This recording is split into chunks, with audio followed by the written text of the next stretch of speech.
নমস্কার বন্ধুরা, তোমরা সবাই কেমন আছো? আশা করি তোমরা ভালো আছো।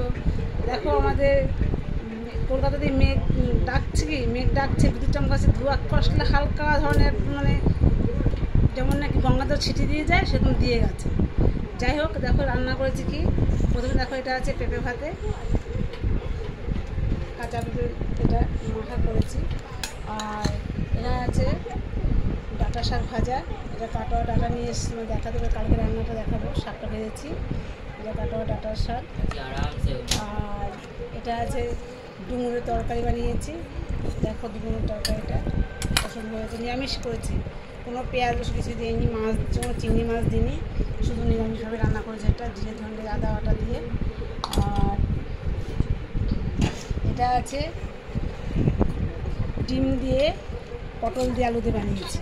রেসিপি আমরা সবাই ভালো খুবই ভালো খাই।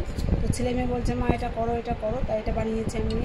দেখো ডিমের অমলেট করেছি, আর মেয়ে গোটা ডিম খাবে, তার ওর জন্য দিয়ে যায়। ডিমগুলো দেখো সাইজ দেখো কত ছোটো, কিন্তু বেশি পোলট্রির ডিম, তাই দেখো কত ছোটো ওগুলো। দেখো এভাবে রান্না করেছি আমি। আর এটা আছে আমের টক। এই আমটা আমি 150 টাকা করে নিয়ে পাকা আম, গোলাপ খাস আম এনে দেখে আমটা কেটেছি যে সকালবেলা সন্ধ্যাবেলা খাবো করে, এই এত টক আমটা তার বলা না। তা কী করেছি, এটা টক বানিয়ে নিয়েছি। এই আমাদের ভাত তো আছেই। এই আমাদের রেসিপি আজকে। ভালো লাগলে মানে আমার লাইক করবে, শেয়ার করবে, কমেন্ট করবে, আর সাবস্ক্রাইবটা করে দিও।